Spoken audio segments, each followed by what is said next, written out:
प्रतिशोध आओ, अब छोड़ो सब प्रतिशोध आओ, करते जाओ अनुरोध आओ, अनुरोधं शरणं गच्छामि, भजो शो शरणं गच्छामि, अनुरोधं शरणं गच्छामि, भजो शो शरणं गच्छामि।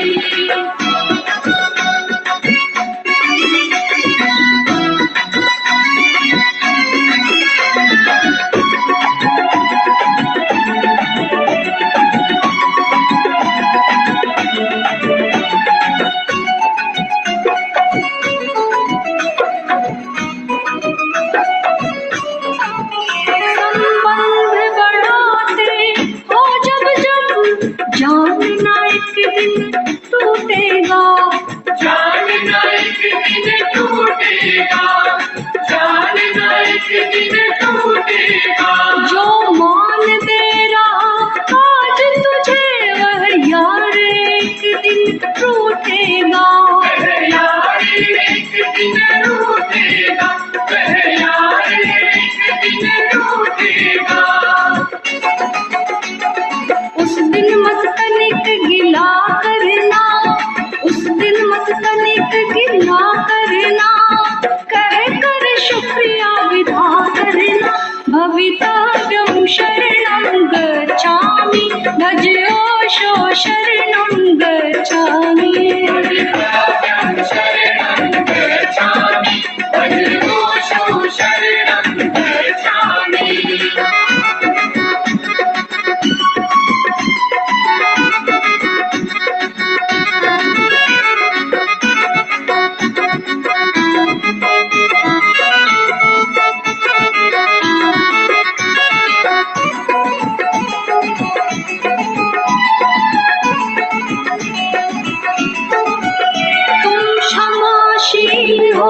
क्षमा करो उनको जो अपराधी तेरे, उनको जो अपराधी तेरे, उनको जो अपराधी तेरे, तुम भी तो क्षमा चाहते हो अपराध किए जो बहु तेरे, अपराध किए जो बहु तेरे, अपराध किए जो बहु तेरे।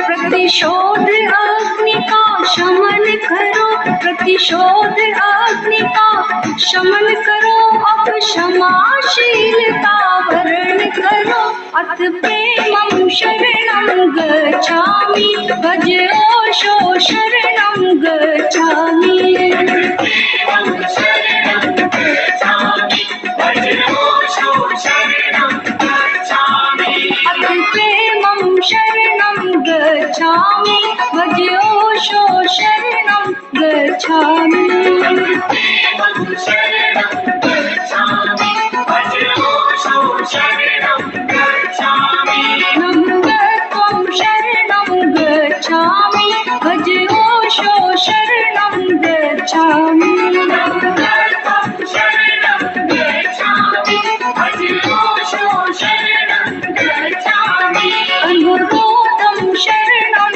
गच्छामि, भजो शो शरणं गच्छामि, अनुरोधं शरणं गच्छामि, भजो शो शरणं गच्छामि, भवितव्यं शरणं गच्छामि, भजो शो शरणं गच्छामि, भवितव्यं शरणं गच्छामि, भजो शो शरणं गच्छामि, अथ प्रेमं शरणं गच्छामि, भजो शो शरणं गच्छामि, प्रेमं शरणं गच्छामि, भजो शो शरणं गच्छामि।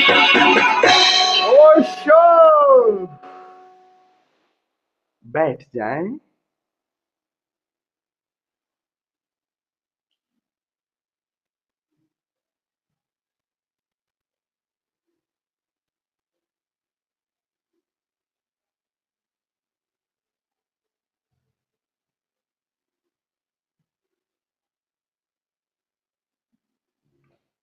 उस विपश्यना योग साधना शिविर के स्थिति सत्र में आप सभी मित्रों का हृदय से स्वागत करता हूं।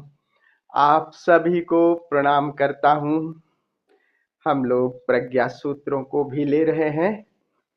भगवान बुद्ध के जो प्रज्ञा सूत्र हैं 8, और एक एक करके समझ भी रहे हैं आपस में। और ये जो दूसरा सूत्र है सम्मा सती, ये सम्मा सती सूत्र सबसे ज्यादा मूल्यवान है। मूल्यवान इन अर्थों में कि जागरण ही मूल्यवान है। अगर जागरण हो जाए तो आपकी दृष्टि, आपके संबंध, आपके कर्म, आपका स्वीकार भाव, ये सब धीरे धीरे समझ में आ जाता। लेकिन बुद्ध ने फिर भी इसको सम्मा सती को अलग किया है, अलग रखा है। तो 2 दिन से तो मेरी बारी थी, अब तीसरे दिन आप दोनों की बारी है। आज 2 ही हैं और 2 महारथी काफी हैं। तो इनसे भी, आप लोगों के एंगल से भी, क्योंकि हम लोग थोड़ा सा आपस में संवाद से कई एंगल खुलते हैं और वो गहराई आती है। तो आप भी कुछ, आप लोग भी अपना एंगल, और उस पर हम लोग थोड़ा संवाद भी करेंगे, क्योंकि आप लोगों ने प्रज्ञा और ध्यान के ये सत्र किए हैं, ध्यान समाधि के, तो समझा भी होगा। तो who will start the first? जी, मुस्कुरा रहे हैं। मैं इसलिए बोल रहा हूँ कि कहीं फिर जो मैं कहना चाह रहा हूँ वो अमृतो जी ना कह दें। हाँ,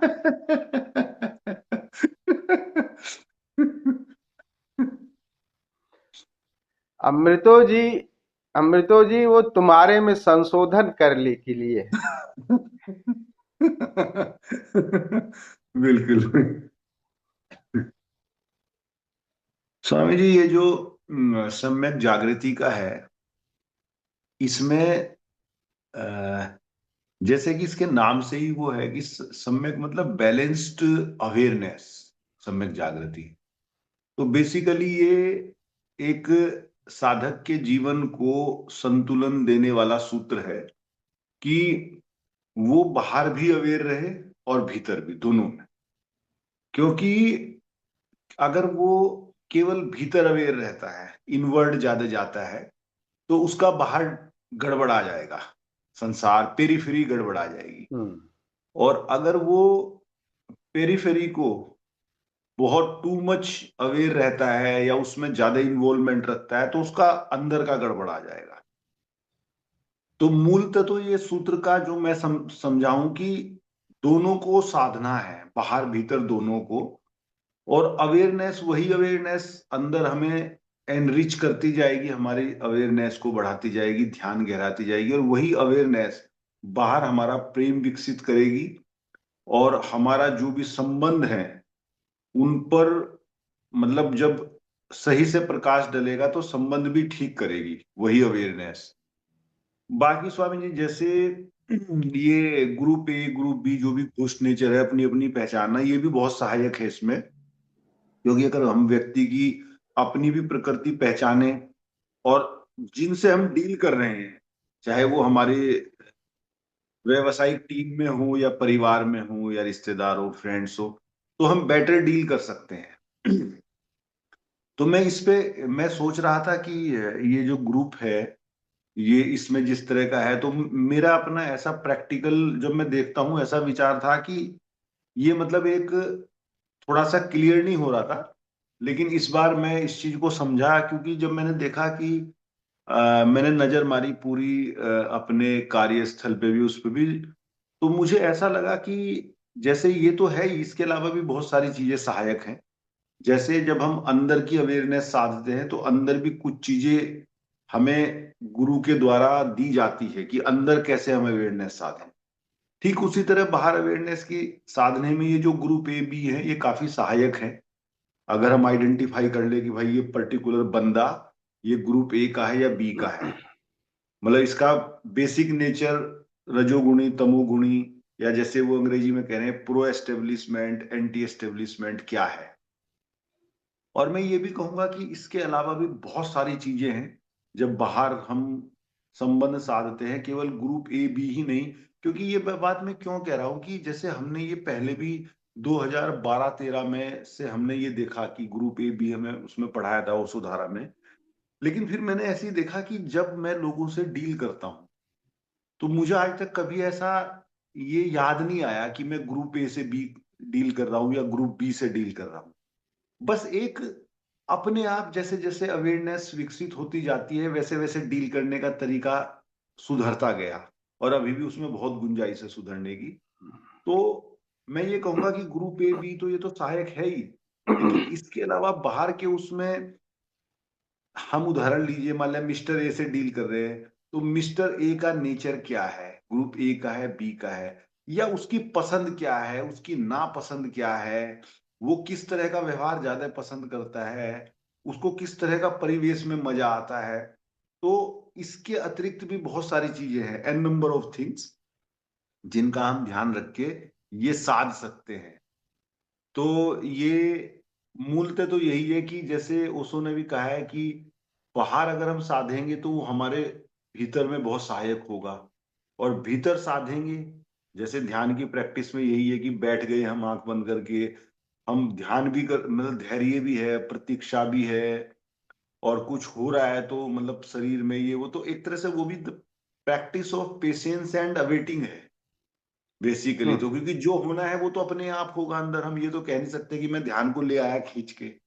तो अंदर भी वही प्रैक्टिस है, practice of patience and awaiting, और बाहर भी वही प्रैक्टिस है कि अगर हम पेशेंस और अवेटिंग को निखारते जाएं, कि मतलब दूसरे को भी वो दे मौका, तो उसमें काफी वो आता है।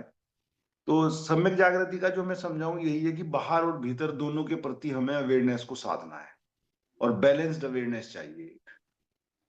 हम्म, वाह वाह, बहुत सुंदर।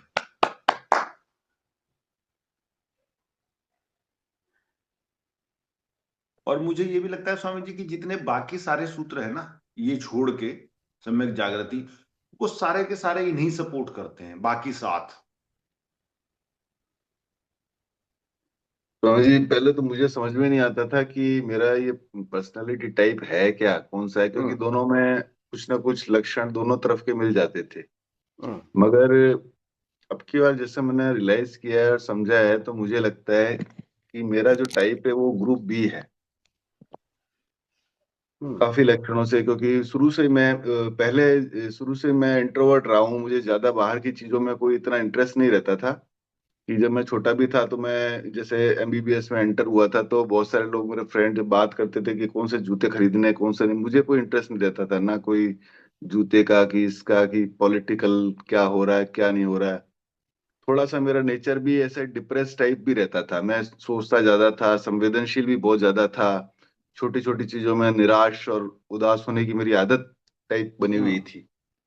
और हम्म, कुछ ये इस तरह से तो मुझे लगा कि मेरा लगता है कि टाइप बी था। फिर मैरिज के बाद मेरी वाइफ आ गई टाइप ए, तो वहां से महाभारत शुरू हो गया थोड़ा थोड़ा। तो उससे हमारे काफी दिक्कतें रही, कलह रहा। और ये जब एक्चुअल में पहले तो हम जैसे लोगों को टाइप ए जानने की कोशिश इसलिए नहीं करते थे, मुझे तो पता ही नहीं था कि ऐसा भी होता है कुछ, कि टाइप ए होता है, टाइप बी होता है, रजोगुण तमोगुण, इसका कोई ज्ञान ही नहीं था। फिर दाम्पत्य प्रज्ञा मैंने किया, वो भी मैंने अकेले किया। तो अकेले करके फिर मैं आया तो मुझे समझ में आया एक्चुअल में हो क्या रहा है, कहाँ गड़बड़ हो रही है। तो फिर कुछ लक्षण मेरे को अपने समझ में आया कि मेरे कौन कौन से लक्षण गड़बड़ हैं। तो एक तो इनसाइट जो है मेरी खुद की तरफ, और वो विकास बड़े बाबा उनके आशीर्वाद से हो ही रहा था, धीरे धीरे साक्षी होते जा रहे थे। तो फिर मुझे समझ में आया कि हर इंसान का अपना नेचर होता है, उस नेचर के बाहर उसके लिए जब तक वो साधना में नहीं आए, तब तक उसके लिए व्यवहार करना थोड़ा मुश्किल होता है। कहीं कहीं हल्की फुल्की छोटी मोटी अंडरस्टैंडिंग हो सकती है, मगर बहुत ज्यादा चेंजेस उसमें नहीं होते। तो फिर धीरे धीरे जैसे जैसे ये समझ में आया, तो फिर वो हमारे एक तो संबंध थोड़े से धीरे धीरे इम्प्रूव होने शुरू हुए। और उसका जैसे बड़े बाबा ने जो फाइनल डे होता है फॉलो अप में, उस दिन उन्होंने कहा कि उन्होंने खुद ही बता दिया था कि कई बार ऐसा होगा कि दो जने हैं मगर एक जना यदि साधना में है, एक जना साधना नहीं कर रहा है कपल में से और एक जना कर रहा है, तो भी गाड़ी इसलिए चलेगी कि एक आदमी धीरे धीरे प्रज्ञावान होता चला जाएगा धीरे धीरे साधना के हिसाब से वो। तो अब जैसे मेरा नेचर जो है, जो टाइप है वो सतोगुण की तरफ आ रहा है। हम्म। मैं तमोगुण था, अब सतोगुण की तरफ जैसे जितने अपनी परसेंटेज में आ पीठ गया तो हूँ, ठोक लो, अपनी पीठ ठोक लो, अपनी पीठ ठोक लो। तो जितना परसेंटेज सतोगुण में आ गया उतनी कले कम हो गई है। हम्म। तो अब वो चीज इतनी ज्यादा वो, एक तो ये फायदा हुआ, दूसरा ये समझने से सम्यक जागृति से कि भाई पर्सनालिटी लेयर है, इंडिविजुअलिटी की लेयर है और डिविनिटी की है। तो एक तो काम हमारा हमारे खुद के ऊपर हो रहा, हमारे सारे लक्षण जितने थे हम देख पाते हैं कि हम क्या कर रहे हैं, कैसे जी रहे हैं, क्या खा रहे हैं, क्या नहीं खा रहे हैं, कैसे लोगों से डील करते हैं, हमारा व्यवहार घर में कैसा होता है, बाहर कैसा होता है, और क्या हमारे पैटर्न्स बन गए हैं, हमारी लाइक्स क्या है, डिसलाइक क्या है, वो सब एक प्रकाश में आ जाती है। तो उससे एक तो काम हमारा खुद के ऊपर हो रहा है, स्वयं के ऊपर। दूसरा सम्यक जागृति में दूसरा जो काम हो रहा है वो घर में, कि हमारे घर में अपने जो परिवार के लोग जो बहुत ज्यादा अपने कांटेक्ट में हैं, जो कभी कभी आते हैं उससे तो अपन औपचारिक बात करके, काम चलाऊ बात करके हो जाता है, मगर जिनसे रोज ही इंटरेक्शन होता है और जिनके साथ रहना ही है, तो उनके टाइप सब देख के थोड़े थोड़े समझ में आने लग जाते हैं खटाक से कि ये इस टाइप का है, इसका नेचर ये है। और जो आदमी साधना में नहीं है उससे आइडेंटिफाइड है अच्छे से, तो उसमें ज्यादा चेंजेस जब तक वो खुद नहीं चाहेगा होंगे नहीं।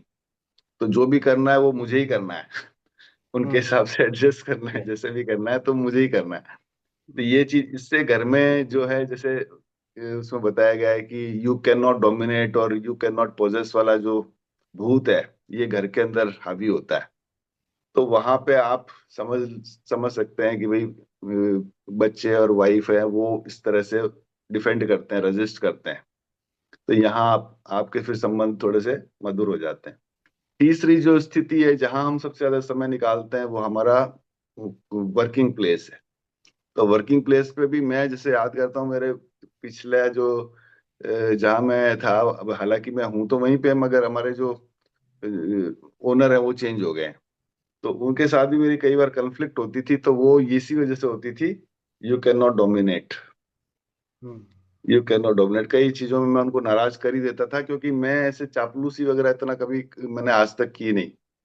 तो मैं देखता था बहुत सारे लोग, और वो चापलूसी पसंद टाइप, वो टाइप ए, ग्रुप ए के थे और मैं ग्रुप बी, तो कहीं कहीं हमारे कन्फ्लिक्ट हो ही जाता था। तो अब उससे भी मेरे को देखिए क्या कह रहे हैं, सुनिए। ये चापलूस पसंद नहीं थे, लेकिन क्या कर रहे थे? चापलूस पसंद नहीं होना अच्छी बात है, लेकिन मुंह पे थप्पड़ दब दब दो बास को, एकदम झगड़ा कर लो, उसको मीठे ढंग से भी कहा जा सकता है, बट बास इज ऑलवेज राइट। तो उसमें कन्फ्लिक्ट हो जाता था। तो ग्रुप बी में ये है, इसको चेंज किया जा सकता है। चेंज का मतलब आपका ग्रुप तो रहेगा ही रहेगा, सत्यभाषी रहोगे ही रहोगे, बट वो हार्श लैंग्वेज को सॉफ्ट में कन्वर्ट कर देना है। जैसे ही सॉफ्ट में कन्वर्ट करोगे, बात तो अपनी सत्य वाली कहोगे ही कहोगे, तो वैसे ही सॉफ्ट में कहने की मुखरता है ग्रुप की।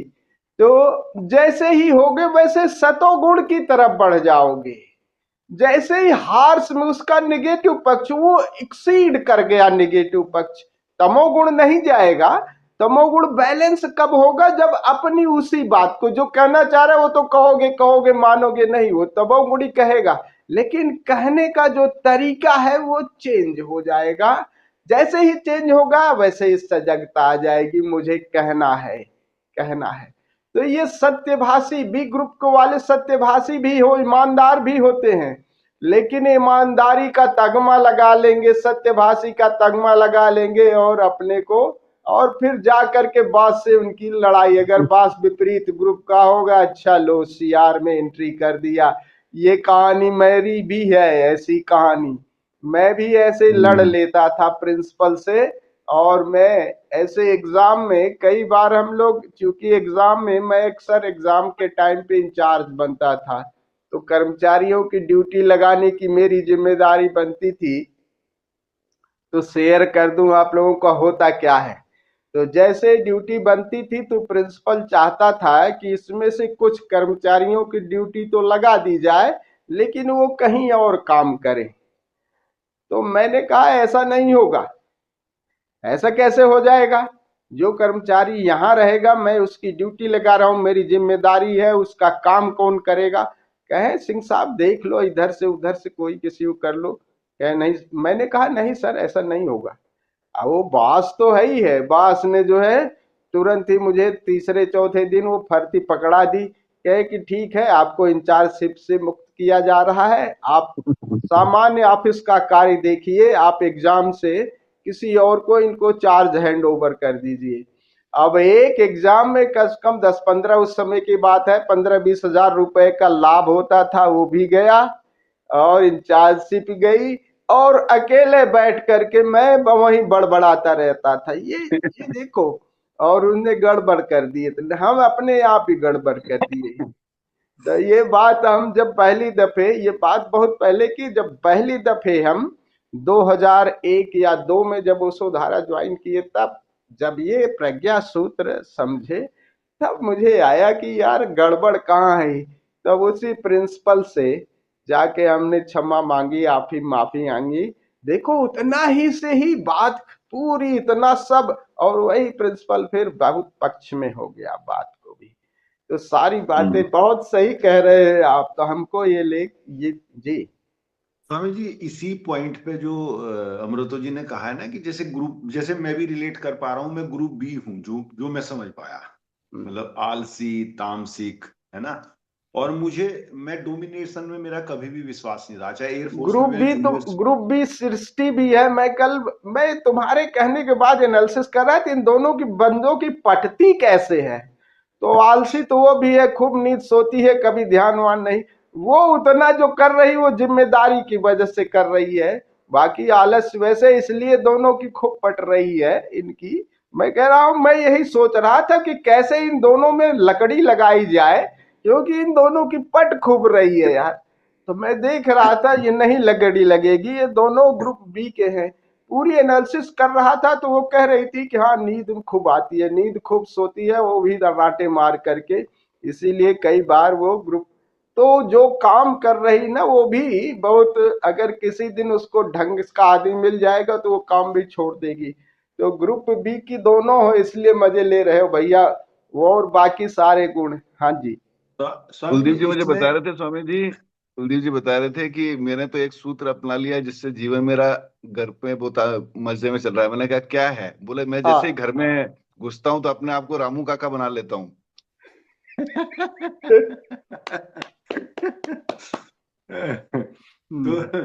तो स्वामी जी इसमें क्या है कि ये वैसे बहुत ही वो है, ये ग्रुप ए ग्रुप बी का मैंने बहुत सर्च भी किया, क्योंकि मुझे, जैसे आपने एनालाइज किया, मैंने भी खूब एनालाइज किया, इसको समय दिया कि किसने इजाद किया, क्या किया, लेकिन मुझे इसका कहीं मिला नहीं कोई ऑथेंटिक सोर्स।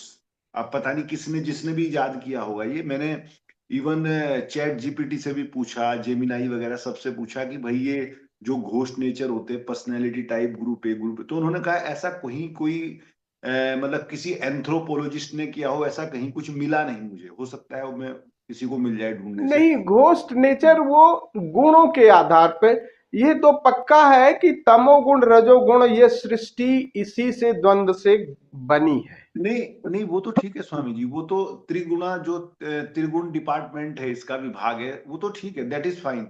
लेकिन हाँ अब देखिए, जैसे आपने कहा कि अभी तक आप जो बता रहे थे वो बता रहे थे कि सृष्टि ग्रुप ए में है, कर्मठता है, और है वाकई कर्मठता। लेकिन जहां तक सोने की बात है तो उसमें आपने अब उसको ग्रुप बी में डाल दिया। तो मेरा कहने का मतलब ये है कि ये group A group B quite confusing है। ये ऐसे है कि जैसे समुद्र को हम आंकने चले हों और एक बूंद हो उसमें, ये सहायक है।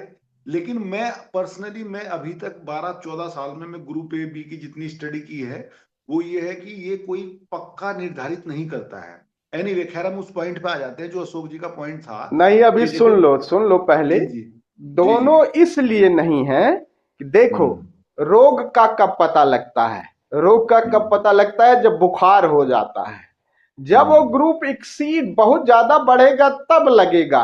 अगर प्रथम तुम अंतिम वाले हो, वो प्रथम वाला है, तो अब भी दोनों में लगभग यारी चलती है। ऐसे समझो ना कि जैसे एक एरिया का गुंडा हो और कोई बहुत बड़ा दादा आ गया, तो वो गुंडा उसके साथ समझौता भी कर लेता है या वो अलग चल के चलता है, तो उसके साथ चलती है। लेकिन ये ग्रुप दोनों है, दोनों तब होगा संघर्ष कब हो, जब दोनों बराबर के आ जाते हैं तब उनमें। और ये जो सम्यक जागृति है, खास करके जो ओशो धारा में बताया गया है, उस धारा में वो अहंकार को केंद्र में रख के बताया गया है। वो अहंकार आपका कहाँ पे ज्यादा टकराएगा? सभी जगह नहीं टकराएगा, उसी जगह टकराएगा जहां इक्वल का बंदा मिल जाएगा, बराबर का तगड़ा बंदा। अगर अगर ग्रुप ए में सबसे नीचे है और तुम ग्रुप बी में ऊपर हो, चाहे विरोध में हो, तब भी नहीं टकराहट ज्यादा होगी, तो पता ही नहीं लगेगा कि यार ये तो नहीं समझ में आ रहा, क्योंकि बहुत हल्का सा ग्रुप है। वो कहेगा यू आर रॉन्ग, और आई एम जस्टिफाइड वाला जो है ना, बिल्कुल कर देगा। यू आर रॉन्ग वाला ज्यादा कुछ कहेगा नहीं, थोड़ा बहुत। अब स्वामी जी, जैसे एक ग्रुप का जो वर्गीकरण किया है, कल मैं एक किताब देख रहा था जो मैंने पहले शिविर में खरीदी थी। सदगुरु त्रिविर तीनों ने लिखी है वो किताब, द एसेंस ऑफ स्पिरिचुअलिज्म। तो उसमें ये ग्रुप ए बी दिया हुआ था, तो उसमें क्लियर लिखा उन्होंने कि अगर दोनों एक ग्रुप के मिल जाएं शादी में, तो उनमें बहुत ज्यादा कलह रहेगी। तो मैं अभी तक इस चीज से कन्विंस नहीं। मुझे हाँ ये तो है कि ये थोड़ी हेल्प करता है, बाहर की जो जागृति है, सम्मा सती का जो बाहरी पार्ट है, उसमें ये हेल्प करता है, नो डाउट। लेकिन मैं इसको बिल्कुल भी कन्विंस नहीं हूं स्वीकार करने में कि ये हमारी बहुत ज्यादा मदद कर सकता है। अब जैसे अमृतो जी के पॉइंट पे आते हैं, इन्होंने कहा कि ये ग्रुप बी के थे और इनको ये लगता था कि यू कैन नॉट डोमिनेट, और ये तो अब जैसे मैं भी ग्रुप ए का हूँ, बी का हूँ, मुझे जो इसके हिसाब से लगा है। लेकिन मैं देखता था मेरी एयरफोर्स में आशुतोष यहाँ पे है, हम इकट्ठे भी रहे हैं। मेरी 20 साल के करियर में किसी भी बॉस से मेरी नहीं खराब हुई, किसी भी से। और बल्कि मैंने अपने जीवन का एक निचोड़ निकाला कि जो ग्रुप ए के हैं, अगर मैं कह सकता हूँ कि ग्रुप ए के जो डोमिनेशन वाली होती है, उनको डील करना सबसे इजी होता है स्वामी जी। बिकॉज उनको मूर्ख बनाना एक चुटकी का काम है। लेकिन जो थोड़े से अवेयर रहते हैं, जो डोमिनेशन मतलब जो अहंकारी नहीं होते, उनको मूर्ख नहीं बनाया जा सकता क्योंकि वो थोड़े बैलेंस व्यक्ति होते हैं। लेकिन मैंने अपने एयरफोर्स कैरियर में भी देखा, और मैंने यहाँ पे भी मैं देखता हूँ, जैसे हम न्यायिक अधिकारियों से डील करते हैं, कि जो थोड़ा सा ऐसा लगता है डोमिनेटिंग है, तो उसको मेरे लिए इतना आसान हो जाता है, मतलब उसको थोड़ा वो लाना, अपने ट्यूनिंग करना बहुत इजी हो जाता है। कि मतलब हमें पता है कि ये कैसे हल्की सी चीज से ये खुश हो जाएगा, ये हो जाएगा। तो कहने का मतलब ये है कि जैसे ग्रुप बी में भी है, और आपकी नेचर है कि यू कैन नॉट डोमिनेट, लेकिन अगर आप में हल्की सी समझदारी है, तो ग्रुप बी में होते हुए भी आप ग्रुप ए को आराम से हैंडल कर लोगे, कोई दिक्कत अरे नहीं। मियाँ, वही बात तो कही जा रही, समझदारी और क्या है, सम्मा सती ही तो वही बात कह रही है। वही बात तुम्हें नेचुरल है, वही बात नेचुरल, वो तो नेचुरली जिसको नहीं पता है। तुम अब एक अंडरस्टैंडिंग, तुम अपने को बैलेंस करने की कला सीख गई, वही तो सम्मा सती है। वही सम्मा सती है जिसे कह रहे हो मेरी कभी नहीं हुई। कभी नहीं इसलिए नहीं हुई कि तुम संतुलन साधना, ऐसा नहीं, नेचुरली ऐसा कोई की जरूरी थोड़ी है। वो नेचुरली सब संतुलन साध देते, नेचुरली सब जागृत है, नेचुरली संत हो तुम तो भाई। तो इसलिए वो सब इसलिए वो सब चीजें ऐसा नहीं लगता कि यार हम हमारी तो नहीं हुई। नहीं इसलिए हुई कि एक समझ भी है कि हम कैसे विरोधी को डील करें, लेकिन वो आपकी नेचर है। उस नेचर पे जब देखते हो कि विरोधी यहाँ पे गड़बड़ाएगा, अपने को थोड़ा सा पीछे खींच ले रहे हो, तो आप सतो गुण में जा रहे हो ना। आप बराबर नहीं कि आप भी अपना आरा कर लिए, वहां पे आपने तमोगुण को अगर अपने को थोड़ा सा नीचे कर लिया, बैलेंस बना लिया। क्योंकि बैलेंस दूसरे से ही बनाना है, अपने पे ही कच करना है, दूसरा जहां खड़ा है वहीं रहेगा। और यही तो प्रज्ञा है, यही समझ है कि हम संबंधों को कैसे मधुर बनाएं। दूसरे को हम बदलने थोड़ी जा रहे हैं, बदलेंगे परिस्थितियों में अपने को ही बदलेंगे। तो बस अपनी मनस्थिति, और वो सीख लिया है आपने, तो बात वही है। बात यह है कि बैलेंस बना लिए हो, इसीलिए चल रही है, राइट। लेकिन रहेगा वही ही। जी जी। स्वामी जी sorry, कुलदीप जी जो बोल रहे हैं ठीक है, वो कुछ हद तक, और आप भी जो बोल रहे हैं, मतलब मेरा ये है कि बिल्कुल नथिंग इज ब्लैक और व्हाइट, थिंग्स आर ग्रे, है ना। लाइक अगर आपका इंक्लिनेशन, अगर आपके अंदर थोड़ा तमोगुण है, थोड़ा रजोगुण है, तो मतलब हर चीज का बैलेंस है। ऐसे में बिल्कुल एक लाइन नहीं है कि इधर ये तमोगुण वाला व्यक्ति, ये रजोगुण वाला व्यक्ति है।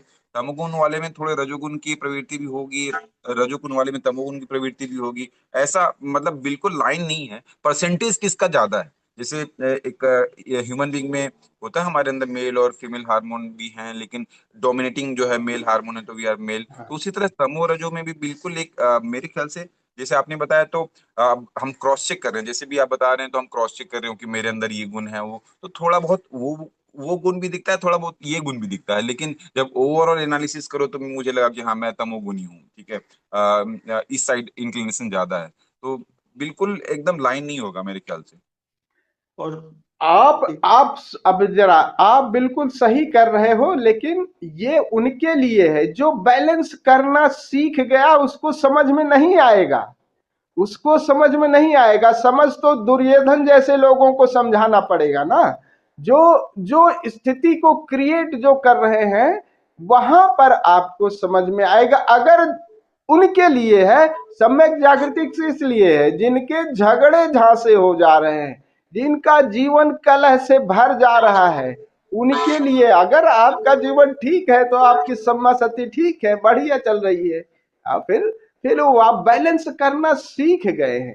जीवन में देखो क्या तनाव हो रहा है, क्या संबंधों में तनाव, इसका खास करके संबंधों से बात है। बिल्कुल बाहर से जो है हमारे संबंध बार बार बिगड़ जा रहे हैं, क्या इस चीज से रिलेटेड है। अगर संबंध नहीं बिगड़ जा रहे तो आपने वो बैलेंस करना सीख गए हैं ना, आप एक समझ विकसित कर लिए, और वो समझ विकसित हो गई है। फिर दिक्कत उनके लिए है, सम्मा सती उनके लिए है जिनके लिए बाहर, क्योंकि इसी ऊर्जा को हमें अंतर की तरफ, ताकि बाहर के संबंधों को कैसे हम और अच्छे ढंग से विकसित कर सके। तो वो आशुतोष जी बिल्कुल ठीक कह रहे हो कि आपको ऐसा लग रहा है, लेकिन दुर्योधन जैसे लोगों को नहीं लग रहा, वो एक अति पे है, तभी तो मान ही नहीं रहा है ना। अब उसकी जगह खड़े होके देखो, लेकिन देखो कि दुर्योधन किया क्यों, यही समाज ने उसे संस्कारित किया है।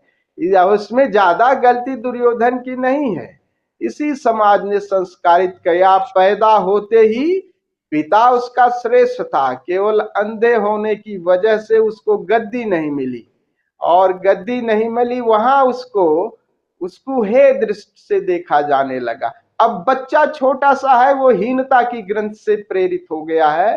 पांडु को गद्दी मिली केवल क्योंकि आंख से अंधे थे, बड़े होने की वजह से गुरुकुल में गए, वशिष्ठ यानी जो भी शिक्षक दे रहे थे वो पांडु गद्दी पे थे, इसलिए गुरु भी एक सेकेंडरी, वो दोनों राजा के बेटे थे और वो बड़ा बेटा था, वहां से भी उसको तिरस्कार कहीं न कहीं पांडु के बच्चों को ज्यादा मिलता था सत्कार, उसको नहीं मिलता। अब ये ग्रंथि उसकी उसके अंदर घुस गई, और फिर वो कई बार उसको इसी को कि अंधे का, यानी द्रौपदी ने क्या कहा कि अंधे का बेटा अंधा ही, ये बात देखो, और सारी चीजें हीनता की ग्रंथि प्रतिशोध में बदल गई। तो बी ग्रुप में जो संस्कार लिया वो बहुत बिल्कुल पैसिव रहेगा, लेकिन जब क्लाइमेट जैसे वायरस होता है ना, कहते हैं क्लाइमेट पा करके उसकी फेवरेबल कंडीशन में फिर वो जग जाता है, ऐसी कंडीशन ये समाज दे दिया। समाज अगर प्रशिक्षण न देता तो हो सकता है कि दुर्योधन इस स्थिति में ना। अब ये सारा बी को उन्होंने इतना कर दिया, और चूंकि राजा का बेटा है तो पैरेलल वो भी विकसित हुआ, उसके बाद भी सारी संभावनाएं थी, तो वो बी के से नीचे तक आया, और फिर you can not dominate, you are not justified करके फिर युद्ध और लड़ने मारने तक की स्थिति में आ गया। तो देखो, जगत ही कारण बना है, संस्कार हम ही दे रहे हैं, गलत गलत प्रशिक्षण हम ही दे रहे हैं बच्चों को, कहीं न कहीं वो हीनता पैदा ही हो रही है। तो ये भी हमारा सबसे कारण है। और संयोग की बात है कि आपको इस तरह से हुए हो, आपको नहीं इस तरह से मिला है, तो बैलेंस्ड मनुष्य को ये बात समझ में नहीं आएगी, क्योंकि हम दोनों को हल कर लेते हैं। लेकिन अगर जब कहीं कलह हो रही है बार बार और हम हो रहे उनके लिए है ये, तो सम्मा सती आशुतोष जी आपको, इसलिए कि आप दोनों को बैलेंस कर पा रहे हो, इसलिए आपको ये नहीं लगेगा कि हम रजोगुणी हैं। अगर आप कहीं पीड़ा में हो, इस वजह से बार बार संबंधों में कलह आ रहा है, पत्नी से तो खूब अच्छी बनती है भाई, बच्चों से अच्छी बन रही, तो फिर काहे की चिंता है, आपको सम्मा सती और करते जाओ। लेकिन उनके लिए, जिनके लिए, जैसे अभी अमृतो जी कह रहे थे, अमृतो जी अभी देखिए अपने पे काम करना शुरू किए, बात दूसरी बन गई। तो ये हमारे भी जीवन में घटा, इसलिए मैं भी कह रहा हूं कि हमारा भी जीवन ऐसे ही नारकीय हो जाता, हम अति ईमानदार, अति सत्यभाषी होकर के ये एक ग्रुप जो है एक्सीड कर जाएगा, जब बैलेंस हो जाएगा तब वो बात खत्म हो जाएगी। ये बात है, बिल्कुल उनके लिए है। जी कहिए, क्या कुलदीप जी क्या कहना चाह रहे थे, भूल गए क्या? मैं ये भी कहना चाह रहा था स्वामी जी कि कई बार ऐसा भी होता है कि जहां तक रजोगुण की बात है, किसी एक ही व्यक्ति में एक पर्टिकुलर जो उसका एरिया ऑफ इंटरेस्ट है, उस फील्ड में तो वो खूब हाईली रजोगुणी होगा, लेकिन जो उसका एरिया ऑफ इंटरेस्ट नहीं है वहां उसमें इतना जैसे मैं जो अपना प्रोफेशन है शुरू से रहा है, मैं उसमें पूरा हाईली एनर्जेटिक रहा हूं, मैंने उसको पूरी बढ़िया से शिद्दत के साथ बेहतरीन तरीके से किया है हर जगह। लेकिन जब घर का काम होता है ना, जैसे जो घरेलू काम होते हैं, उसमें मैं इतना तामसिक हूं कि मतलब अगर मैं कभी मतलब मेरे मुंह से निकल जाए कि चलो यार तुम बाजार जा रहे हो, मैं आज खाना बना दूंगा शाम को, कभी साल 2 साल में, तो मैं उसमें सोचता हूँ यार कह तो दिया मैंने, लेकिन यार क्या करूं, खिचड़ी बना ठीक है कल मैं कुलदीप जी से बात कर रहा था मैं, 8 बजे बोलते हैं बस मैं अब बस बहुत हो गया बात। मैंने कहा क्या हुआ? बोले अब बर्तन मांजने का टाइम है। हे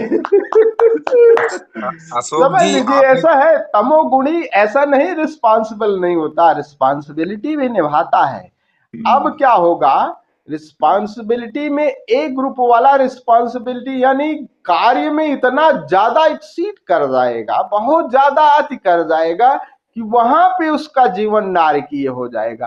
तमोगुण अगर ऐसा नहीं, तमोगुणी ऐसा नहीं कि अपने कार्य को नहीं कर, अपने कार्य का रस भी लेगा, कमाएगा, लेकिन ज्यादा की इच्छा नहीं करेगा, वो बैलेंस। अगर वो बिल्कुल ही विश्राम में पड़ गया, अब कोई मुवक्किल आ गया, लेट गया, तब वो गड़बड़ हो गई, नहीं, वो बैलेंस भी रखेगा, लेकिन उसके उस बैलेंस में तमो जो है आएगा, मौका पाते सो जाएगा, यार अभी ये चीज बेकार है, उसको उसमें बहुत सारी चीजें, अरे ये सब चीज इसको क्या करना है, इसको बस इतना मिल गया, लेकिन अपने कार्य को ऐसा नहीं। अब उसो जैसे लोग भी उत्तरदायित्व तो रहे, कितना उत्तरदायित्व तो निभाए, सब कुछ, सारे परिवार को, बच्चों को, सबको, लेकिन ओशो थे वो तमोगुणी प्रधान ही है। और तमोगुणी प्रधान में जैसा मैंने बताया ना कि ओशो का सारा जीवन ऐसे ही था, पढ़ाई उड़ाई में कोई ज्यादा रुचि नहीं थी, प्रथम हुए।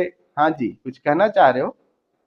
स्वामी जी जैसे आपने अभी बताया, तो अभी सभी ने अपनी जर्नी बताई, तो ज्यादातर जो मेजोरिटी है ध्यान मार्ग में या स्पिरिचुअलिटी में जाने का, वो तमोगुणी का ही ज्यादा है क्या? यस, तमोगुणी इसलिए कि विश्राम को उसको पता है ना, विश्राम और जो गति है ना, विश्राम उसको आसानी से वो रिलैक्स हो जाता है।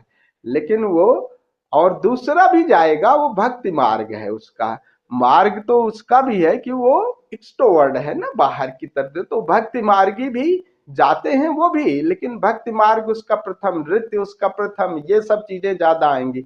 लेकिन ध्यान उसका तुरंत ही भक्ति से वो नृत्य करके जाएगा, उत्सव करके जाएगा, लेकिन बाद में जैसे ही बैलेंस होगा फिर दोनों को सीख जाएगा।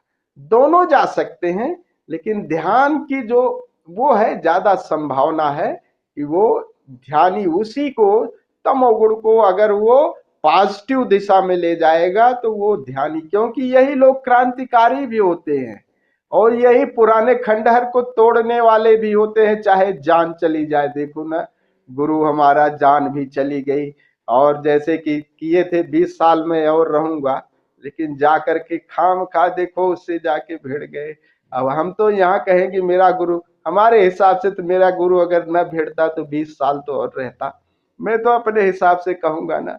लेकिन वो गुरु है, वो जा करके, अब बताओ ऐसी बड़ी दुष्ट शक्ति से जा करके तुम भिड़ जाओगे तो वो तो कर ही देगा, गलत कर दिया उसने तो वो वो गुरु करता ही है, वो करेगा ही। तो बी ग्रुप के ही रिबेलियस होते हैं, वही ये सब पुराने खंडहर को तोड़ना, पुरानी व्यवस्था को तोड़ना, और सबसे, लेकिन उनके पास तर्क की क्षमता भी इतनी जबरदस्त होती है कि उनके खिलाफ भी कोई बोल भी नहीं सकता। अब तो देखा है मैं, कितने लोग, सब सारे जो जगत गुरु भी हैं सब बोलने लगे अब उन्हीं ओशो के पक्ष में कभी। लेकिन मैं जब, जिस समय हम लोग सन्यास लिए थे, हमें तो कोई घर में भी नहीं घुसने देता था, माला और वैसुआ वस्त्र। तो कई बार लोगों ने कहा कि बड़ी पीड़ा होती है, कैसे करें। कहे नहीं, माला भी पहननी हो तो कहते नहीं, माला भी पहननी है और ये वस्त्र भी पहन करके आपको जहां जाना है। वो कहते थे इसी झगड़े जहां से भी जाना है तुम्हें, काले जाओ, ऑफिस जाओ, अपनी माला पहनो, अपने गेरुए वस्त्र पहन करके ही जाओ। तो वो जानबूझ करके गुरु हम लोगों को, और उस समय बड़ी बहुत दिक्कत होती थी, अच्छे खासे लोग जो है घर में आने नहीं देते थे। तो खैर वो स्थिति नहीं है। तो रेबेलियस थे जी। जी आशुतोष जी, आप जैसे कई काउंसलिंग करते हो साइकोलॉजी वगैरह से रिलेटेड, तो आप ये पर्सनालिटी का पता लगाते हो कि हाँ, किस टाइप की पर्सनालिटी है? के लिए फिर उसमें मतलब एक 16 पीएफ टेस्ट होता है, 16 पर्सनालिटी फैक्टर टेस्ट होते हैं, ठीक है। तो उसमें आप जो आंसर करते हो उसके अकॉर्डिंगली, अब उसमें बेसिकली क्या इंपॉर्टेंट चीजें होती हैं कि आपका एक्सट्रोवर्जन है कि इंट्रोवर्जन है, ठीक है। आप प्लान्ड हो कि अनप्लान्ड हो, ठीक है। आप ओवरऑल एडजस्टिंग हो, ठीक है, कि जैसे आप बताया रिवोल्यूशनरी हो, ठीक है। ये सब चीजें उसमें एनालिसिस होती हैं। तो टोटल 16 पर्सनालिटी फैक्टर हैं, ठीक है। उसमें ये सब चीजें एनालिसिस होती है। और ये उसमें जो वही मैं 7 उसमें पर्सनालिटी अभी के हैं वो लेबल, अब्राहम मैस्लो और वाला वो भी आप लोग रखते हो क्या? वो भी अब्राहम मैस्लो हाँ, का वो ज्यादातर जो बच्चे हैं वो तो फर्स्ट सेकंड स्टेज में ही होते हैं, ठीक। जो करियर हम जिनका कर रहे हैं वो तो फर्स्ट सेकंड स्टेज में ही होते हैं, तो उसकी ज्यादा इंपॉर्टेंस नहीं होती है, इसकी इंपॉर्टेंस हम्म होती है। और अभी हम लोग जो कर रहे हैं ना, तो इसको जो साइकोलॉजी के स्टूडेंट्स को ट्रांजेक्शनल एनालिसिस कहते हैं, जो अभी हम जो डिस्कस कर रहे हैं ना। तो उसमें बेसिकली एक प्रोफाइल होता है, PAC, parent adult and child. तो जैसे आपने बोला कि ज्यादातर जो डोमिनेट कर रहा है वो आई एम राइट, तो वो इंस्ट्रक्शन वाले उसमें होगा कि पेरेंट हूं मैं जो बोलूंगा वो करेगा। तो आप हम्म उसमें बताया जाता है कि अगर सामने वाला पेरेंट है तो आपको एडल्ट हो जाना है या चाइल्ड हो जाना है, बिकॉज पेरेंट को पेरेंट नहीं समझा सकता है, ठीक है। फिर एक एडल्ट स्टेज होता है जिसमें कि वो एडजस्टिंग है कि हाँ मैं सुन रहा हूँ आप बता रहे हैं। एक चाइल्ड होता है, चाइल्ड का इमीडिएट ग्रेटिफिकेशन, नहीं मुझे अभी चाहिए, नहीं मैं सही हूँ मुझे ये चाहिए।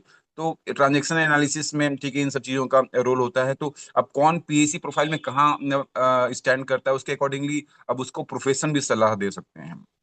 बहुत अगर मान लो चाइल्ड मोड में है तो वो एडमिनिस्ट्रेशन में या वैसे चीजों में नहीं जा सकता, लेकिन एडल्ट है तो वो HR में और ऐसी चीजों में जहाँ एडजस्टमेंट है। तो PAC प्रोफाइल का भी थोड़ा सा रोल होता है, और ज्यादातर पर्सनालिटी फैक्टर होते हैं। तो एक पर्सनालिटी भी एक इंपॉर्टेंट चीज है जो कि करियर में देखते हम्म जी, जो अब्राहम मैस्लो वाली आपने बात कही ना, ये साधना के जगत में बताया जरूर जाता है, लेकिन जब मैंने MBA किया था तो उसमें इसका पूरा चैप्टर था हायरार्की ऑफ नीड्स का, हम्म। कि जो एक मनुष्य के जीवन की नीड्स होती हैं, वो उस सीढ़ी को कैसे उसकी नीड्स चेंज होती जाती हैं।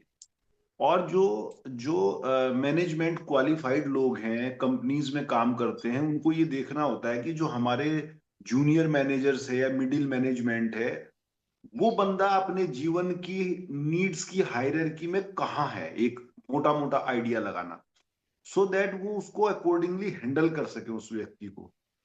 क्योंकि कोई कोई व्यक्ति तो ऐसा भी होता है कि उसको पैसा पैकेज बढ़ा दो, रोटी कपड़ा मकान पे सीमित रहता है। कोई कोई बंदा ऐसा रहता है जिसके अंदर एस्टीम नीड्स भी रहती है। तो जो बॉस होते हैं मैनेजमेंट में वो अकॉर्डिंगली उससे डील करते हैं। मतलब उसको वो कभी मान लिया गुप्ता नहीं कहेंगे, गुप्ता इधर आओ, कहेंगे गुप्ता जी इधर आइए, गुप्ता साहब इधर आइए, जबकि वो दूसरे को हो सकता है शर्मा वर्मा सिंपली बोल रहे हो। तो वो मैनेजमेंट में इसलिए पढ़ाया जाता है कि ताकि आप लोअर रंग्स में, मिडिल मैनेजमेंट में लोगों को कैसे डील कर सके अपने जूनियर्स को। तो वो हमारी जब एयरफोर्स में आशुतोष जो एसएनसीओज की वो होती थी ट्रेनिंग, जब हम एसएनसीओज बने थे तो हमें भी थोड़ा बहुत उसका बताया गया था। तो वो अध्यात्म के जगत में इतना ज्यादा वो नहीं है, वो ले लेते हैं क्योंकि अब अध्यात्म में भी कोर्स डिजाइन करने हैं तो कुछ ना कुछ तो लेना ही है, लेकिन वो ज्यादातर वो बाहरी जगत की बात है। वो मतलब मेनली जो है, जो आपका कॉरपोरेट वर्ल्ड है उसमें वो ज्यादा काम की चीज है, हाँ अब्राहम हाँ। मैस्लो वाली। जी जी। वो उसी से संबंधित मैं इनको कह रहा था कि क्या आप लोग इसे भी लेते हैं अब्राहम मैस्लो का। वो उसी को ही कैटेगराइज किया है 4 भागों में। जैसे क्या है, अब पहली जो न है ना, वैसे फिजिकल नीड्स जो है ना, अब ये फिजिकल नीड्स भी 2 भागों में बंट जाती है। कि वैसे वो आगे जो भोग की इच्छा है वो भी 2 भागों में, ये ग्रुप आगे चल के 2 भागों में, हर ग्रुप 2 भागों में, यानी फिजिकल नीड्स तो दोनों की रहेगी, ऐसा नहीं है, दोनों ग्रुप बट जाएंगे। यहां संघर्ष होगा फिजिकल जो प्रथम लेवल का है, जिसका वो संघर्ष होगा। दूसरा ग्रुप अगर 2 बराबर के हैं ना तो दोनों फिजिकल नीड्स वाले हैं, लेकिन एक महत्वाकांक्षी है, वो फिजिकल वाले से नहीं लड़ाई करेगा, चाहे विरोध का हो, अरे वो छोटी मोटी बात है।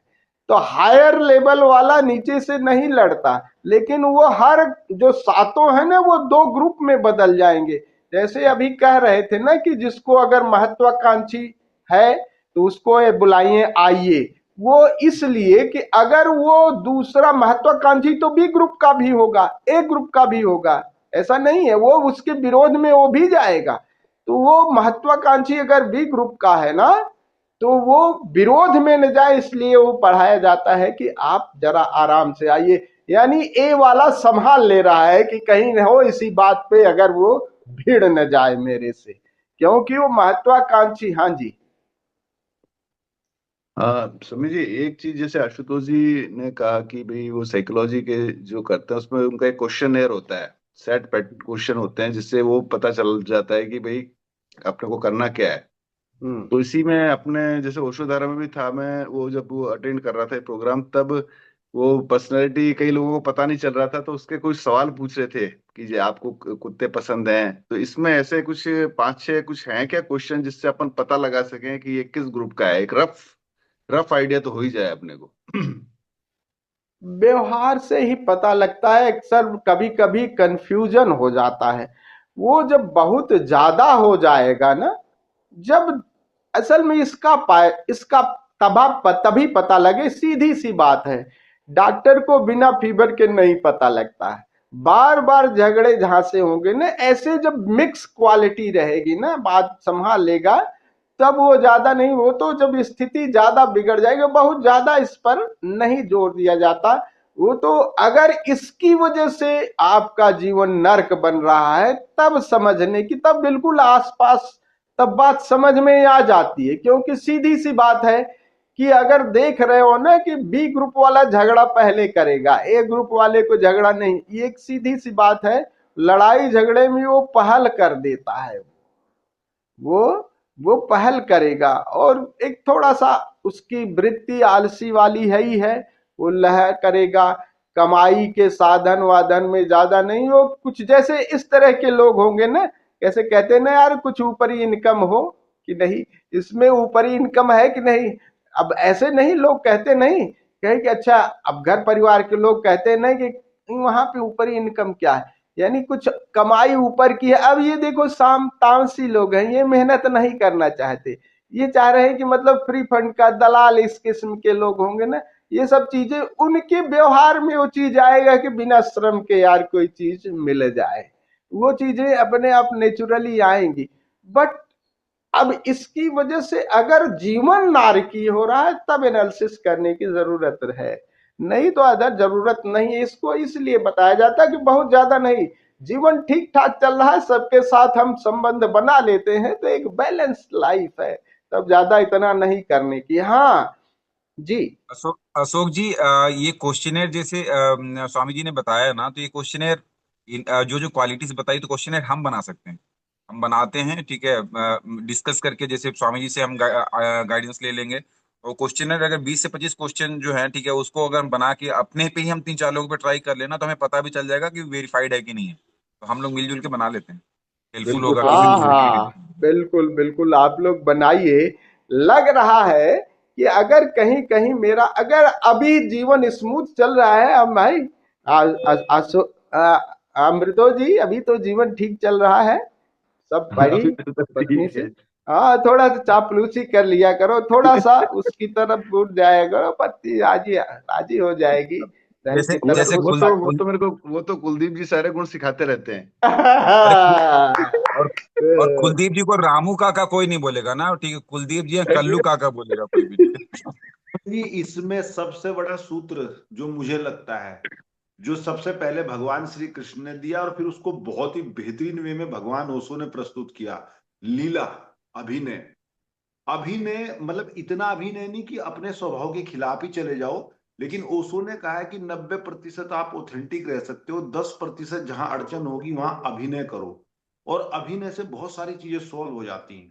तो कई बार अभिनय का भी सहारा ले लेना चाहिए। बात तो ठीक है, लेकिन ये बड़ी हायर लेवल की बात, तुम शीर्ष से खड़े हो कि बात सब अभिनय अंतिम बात होती है। अभिनय किया कैसे जाएगा? अब सामने वाला अभिनय कर रहे हैं, इसकी समझ भी तो होनी चाहिए भाई, और ये स्वामी जी, बिल्कुल प्रज्ञा की बात है। तो आप जैसा संत ही कर सकता है भाई, ये सब कैसे अभिनय करेंगे?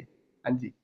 हाँ स्वामी जी, मेरा प्रश्न ये अभिनय से है। कई बार, ठीक है, मुझे लगा कि हाँ, ये बहुत अच्छा तरीका है, लेकिन अभिनय करने में मतलब अपने आप से ये सवाल फिर आता है कि मैं ऑथेंटिक नहीं हो रहा हूँ, है ना। अभिनय अगर मैं कर रहा हूँ तो ऑथेंटिक नहीं हूँ। और ध्यान में कभी कभी हमें हमें बताया जाता है कि ऑथेंटिक रहना है, सहजता से रहना है। अगर सपोज मुझे गुस्सा आ रहा है और मैं अभी, मतलब ये मेरा प्रश्न है, कई आज ये रिफ्लेक्ट हो गया, अगर मुझे गुस्सा आ रहा है और मैं प्यार का अनुभव मैं वो अभिनय कर रहा हूँ, ठीक है, या मैं उस चीज को साइड कर रहा हूँ, तो कहीं ना कहीं तो मुझे नुकसान कर जाएगा। तो मेरा प्रश्न यही कि अभिनय करना चाहिए, ये मुझे भी पता है, लेकिन वो कहाँ तक कारगर है।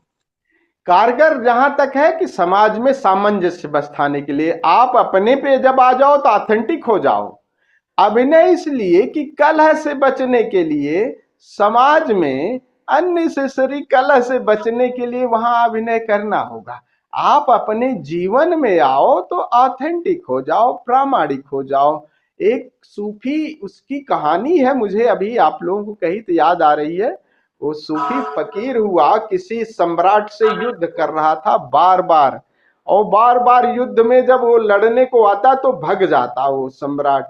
एक बार पकड़ पाया, उस सूफी फकीर का नाम मुझे नहीं याद है, उसने उठाया और छुरा भोंकने को जैसे ही जा रहा था, वैसे थूक दिया उसने, सम्राट ने उसके ऊपर।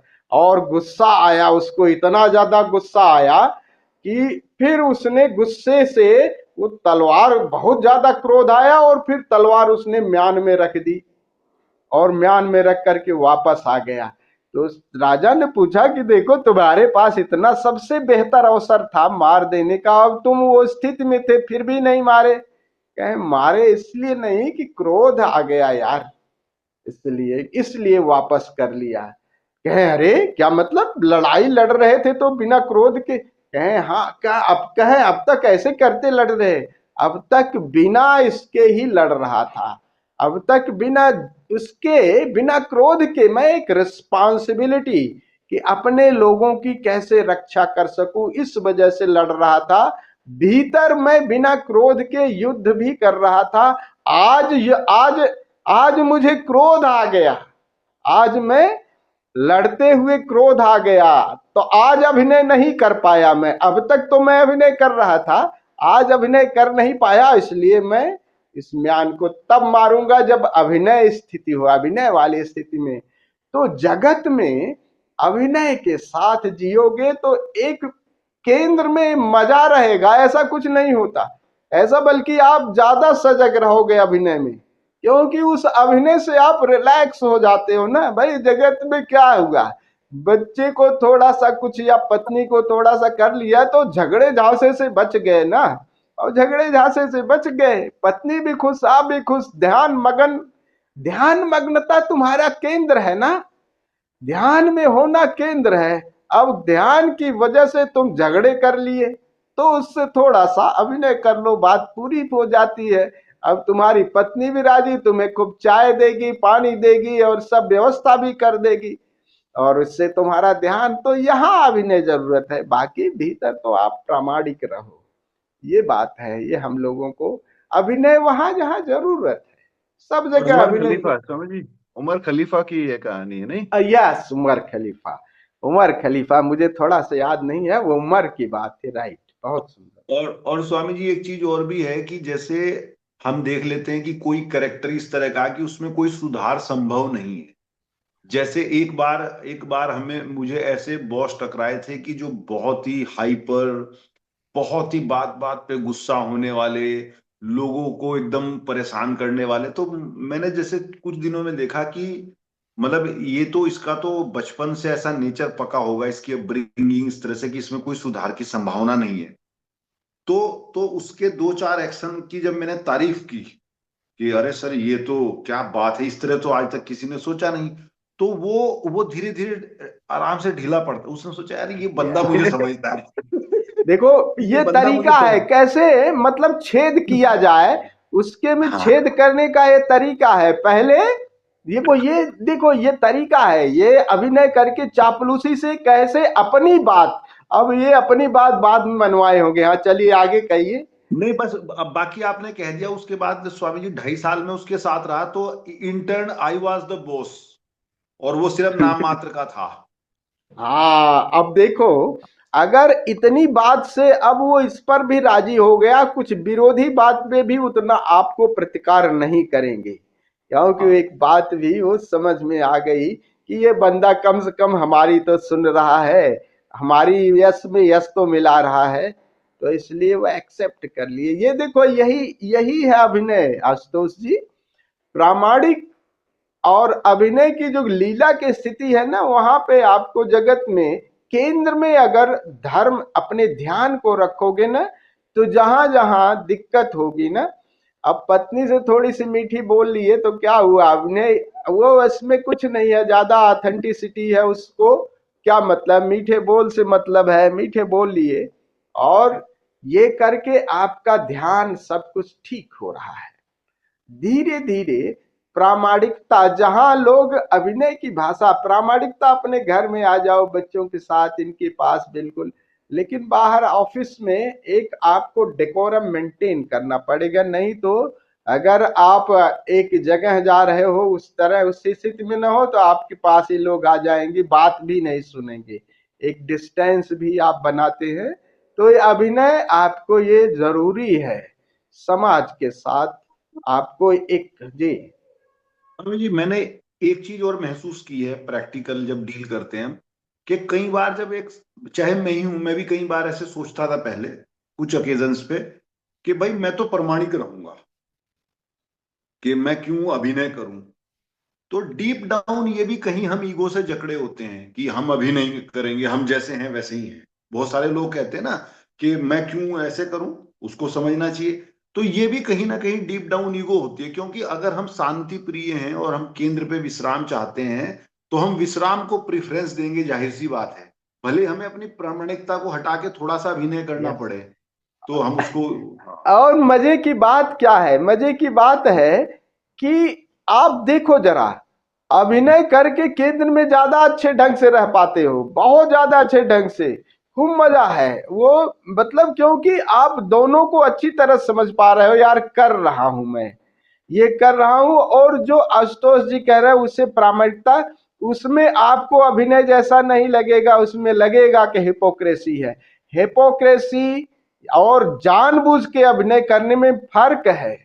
हिपोक्रेसी में आप उसमें पूरा इंडल्ज हो जाते हो, अभिनय में एक पार्ट आपका देखने वाला रहता है कि मैं अभिनय कर रहा हूं, हिपोक्रेसी में आप वही पूरा हो जाते हो, आपको समाज वही दे देता है, वही सिखा देता है। अभिनय थोड़ा हायर लेवल की है, ध्यान से ये चीजें घटेंगी। जब आपको लगेगा कि मुझे शांत रहना है, सुखी रहना है, आनंद में जाना है, उसके एवज में पेरी फेरी पे क्या करना है, और पेरी फेरी को हम अपने हिसाब से बदल लेंगे, बट हमारा केंद्र स्थिर होगा। तो ये समझ रहे हो ना, ऐसा तो करते हो ना, चापलूसी करते हो नहीं पत्नी की? करते वहां पे आसक्ति मत रहना मियाँ, ये तो थोड़ा सा खुश रहेगी। आशुतोष तो पूरे दिन चापलूसी है, तो मैं जानता हूँ। पूरे दिन डरते हैं, खूब मतलब भीग एकदम उसकी कांपते हैं जैसे शेर से कब तक और चापलूसी करने स्वामी जी, तो जैसे मैंने समझा, एक जगह मैं सुन रहा था भगवान श्री को, तो वो कह रहे थे कि कोई भी वृत्ति है, जैसे क्रोध भी है, वो अपने आप में कोई गड़बड़ नहीं होती है, वो किस तल से एग्जीक्यूट हो रहा है, यस अहंकार के तल से हो रहा है या आत्मा के तल से हो रहा है, यस उस पर यस सब यस। निर्भर है। तो हाँ। इसलिए भगवान कृष्ण की जो हिंसा, जो कहते हैं कि उन्होंने हम्म। युद्ध किया, तो वो हाँ युद्ध आत्मा के तल से किया गया, इसलिए उसमें और कई करुणा भी होती है, जो यदि हाँ अहंकार के तल से की गई तो वो भी पाप है, इस तरह से वो समझा रहे थे। हाँ। Yes yes yes. तो हाँ, जैसे असली अभिनय, बात। जी जी। असली अभिनय और बात जागरण की है।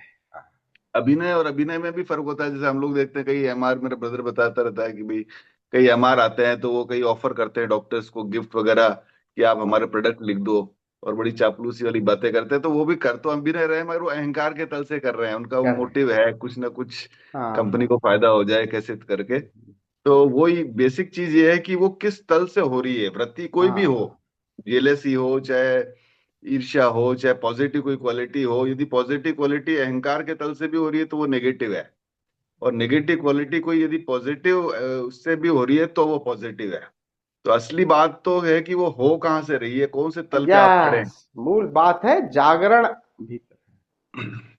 इसमें दो चीज और हैं जो मैंने अनुभव की है। एक तो जो कि हम जैसे मित्रों को चुनते हैं। हमें मान लिया जीवन में बहुत सारे मित्र मिले, हमें मान लिया 100 लोग मिले, तो 100 में से हमने 4-5 मित्र अपने लाइक माइंडेड सहयात्री चुन लिए।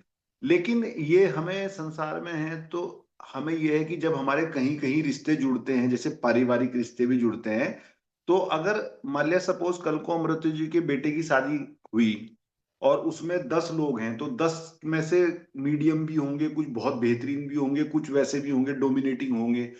तो ये जो 10% वाला ओशो ने फार्मूला दिया है, ये बिल्कुल बहुत उन्होंने सोच समझ के बात कही है कि 10%, तो क्योंकि सारे रिश्ते चुनने हमारे हाथ में नहीं है। बहुत रिश्ते तो हमें गॉड गिफ्टेड मिलते हैं कि जैसे हैं तो हैं। और दूसरी बात स्वामी जी एक ये है कि जैसे चापलूसी वाली बात है, तो मैंने एक चीज देखी है कि प्रत्येक व्यक्ति में, चाहे वो कैसा भी हो, कुछ ना कुछ बेहतरीन चीज जरूर होती है। 100%, 101%। तो अगर आप उसकी बेहतरीन चीज को पकड़ के और उससे उसके बारे में बात करके चलेंगे, तो मैंने देखा है काफी, फिर आप ऑथेंटिक भी धीरे धीरे हो सकते हो उसके सामने, और वो आपकी ऑथेंटिसिटी को भी स्वीकार करने लगेगा। मैंने प्रैक्टिकली देखा है यस यस, जी जी जी, बिल्कुल बिल्कुल बिल्कुल, बहुत सुंदर। तो आज का ये सत्र अब कुछ ठीक, अब जागृति धीरे धीरे समझ में आ रही है कि नहीं? सम्यकता को, जागृति, देखिए दोनों बातें हुई हैं। थोड़ा सा ओशो धारा में जो आप लोगों ने, वो स्पेशली बड़े बाबा ने अहंकार रिलेशन रिलेट को, जागृति से रिलेशन रिलेटेड की बात को किया एम्फसाइज। बट ये सबके साथ ये जुड़ जाएगी जागृति, बड़ा मतलब सबसे गहरा है सबके साथ। लेकिन ये जो जो जो आपका एक ग्रुप बनाया है, ग्रुप का कुल मतलब है कि बाहर के संबंधों में हम कैसे अपने को शांत रह सके, कहाँ हम ही अपने को, हम अपने ग्रुप को पहचानते हुए सामने वाला का क्या ग्रुप है, उससे हम कैसे बच जाए जब झगड़ा हो, जब कलह वाली स्थिति आ जाए। बाकी तो सब ठीक है, कलह वाली स्थिति में उसको समझ सकें कि अच्छा यहाँ है, तो वहां पर हम अपने अहंकार की जो गर्दन है वो तो दबा ही सकते हैं, हम अपने को कलह से बचा सकते हैं कहाँ तक। इसका मतलब यही है। और धीरे धीरे सम्यकता आती जाती है, तो ये जब बिल्कुल फिर वो बात ही नहीं होती कहीं पे। तो इसका कुल यही अर्थ है। तो आज के सत्र को विराम देते हैं, फिर कल मिलते हैं। चलिए, थोड़ा से खड़े होकर के नृत्य कर लेते हैं, बाकी अब आप लोग ध्यान कर लीजिएगा। स्वामी जी कल यही कंटिन्यू करेंगे अपन? जी जागृति वाले कंटिन्यू करेंगे या अगला वो लेंगे? अब बताओ, अभी और चाहिए तो मेरे ख्याल से अब क्लियर हो गया, और बीच Clear है। बीच में चाहिए, लेकिन जागृति आगे सब में से जागृति आएगी। अब नेक्स्ट डे दूसरा, अब आप लोग थोड़ा सा सम्यक कर्म पे आइएगा, थोड़ा सा पढ़ के तो कर्म भी करेंगे।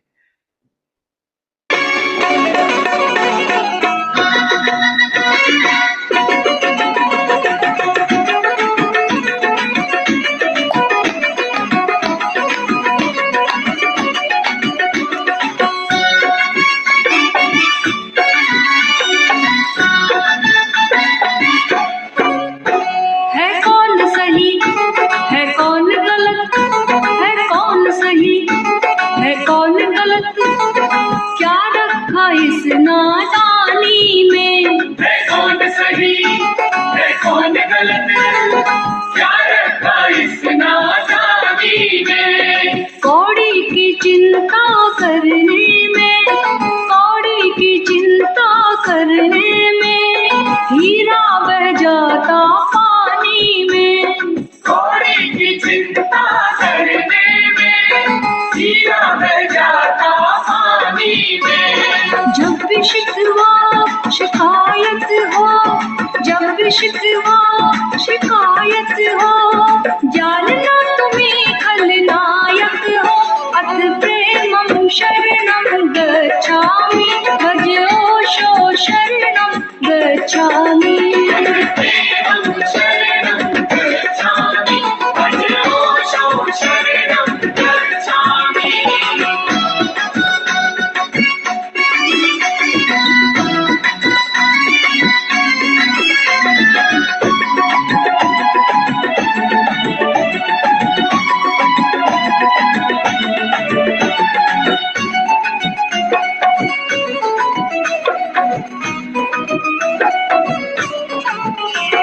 मूढ़ों का रस है प्रभुता में, प्रतिभाशाली झुक जाते हैं। प्रतिभाशाली झुक जाते हैं, प्रतिभाशाली झुक जाते हैं। जीवन की ऊर्जा को सज्जन यूं ही लड़कर ना गवाते हैं। यूं ही लड़कर ना गवाते हैं, यूं ही लड़कर ना गवाते हैं। सीना ताने चलता दुर्जन, सीना ताने चलता दुर्जन, नम्रता संत का है लक्षण। नम्रत्वं शरणं गच्छामि, भज ओशो शरणं गच्छामि। नम्रत्वं शरणं गच्छामि, भज ओशो शरणं गच्छामि।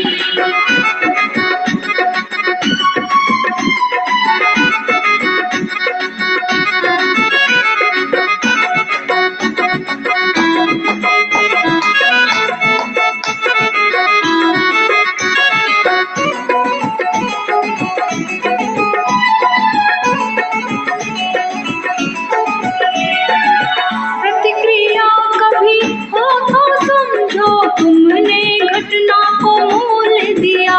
तुमने शरणं गच्छामि, अनुरोधं शरणं गच्छामि, भज ओशो शरणं गच्छामि। अनुरोधं शरणं गच्छामि, भज ओशो शरणं गच्छामि। भवितव्यं शरणं गच्छामि, भज ओशो शरणं गच्छामि।